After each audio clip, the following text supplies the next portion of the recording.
د اخلاص نه دی څه دی. درېیمه واقع خپله درته وایم. یو کال دوه مخکې په دارالعلوم نعمانیه او مانځو کې ما ته ناظم صاحب ټلیفون وکړ. الله اکبر بچی وایي موږ سره یو طالب دی، طالب زموږ د KPK د لکي مروت او هغه له یو انګوټه یو ګوتمه مور ورکړې.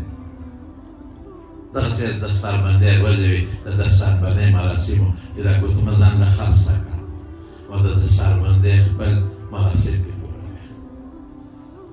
زموږ د طالبان هلته په دې دستاربندو کې ډوډۍ کوي، مېلمانې راځي، د شپې هم کوي، یو جشن غوندې وي د طالبانو، خوشحاله وي.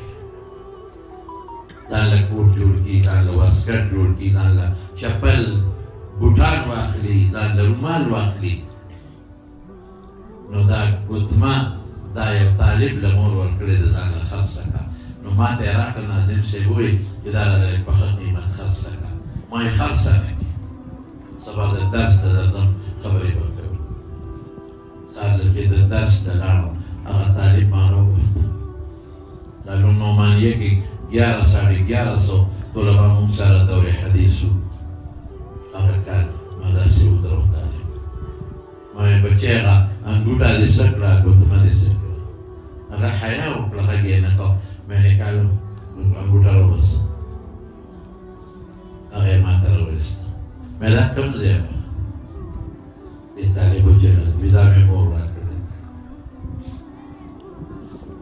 زما مور چې دا ګوتمه ماله راکوله نو ما مور ډېر وژړل، زما پلار مړه دی. زما مور وایي چې بچی که کور کې پیسې وي ما به درته اوس درکړې، هېڅ نشته په کور کې. تا باندې ما علم وکړ بچی. نن زه افسوس کوم چې ما سره پیسې وي چې ما یو خیرات در باندې کړی، یو صدقه مې کړې.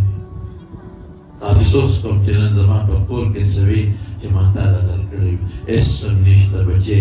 دی انګوټی لے لو، اس کو بیچ دو اور اپنے دستاربندی کے جو مراسم ہے وہ پوری کرو. پہلے بیٹھے بچے چې مور دې دا ګوتمه درکوله د مور دې سهار هغه غریب غږ نه کړو.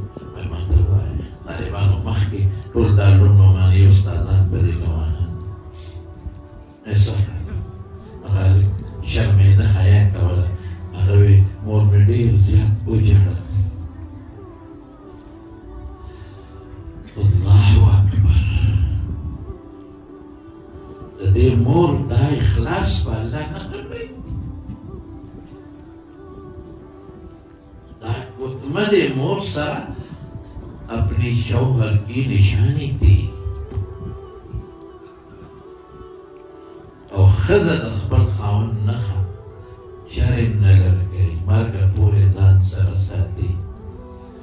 زما مور ژړل چې دا ګوتمه راکړ او مور سره ژړل.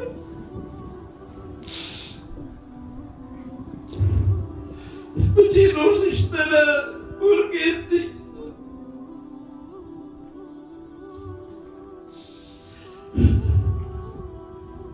دا ګوتمه خرڅه د خپل دوره حدیث د اختتامي ورځ کې څه مراسم وکړو.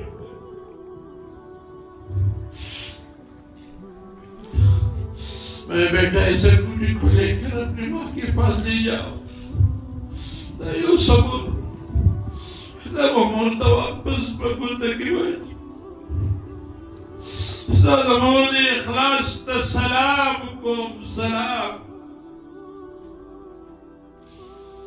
مجھے ستا د مور د اخلاص ته سلام کوم.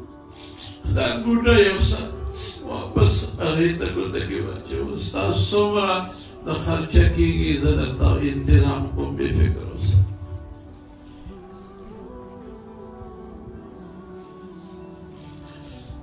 دغه اخلاص دی، د دې بچو مې اخلاص دی او د دغه میندو مې اخلاص دی، د دغه پلارانو مې اخلاص دی.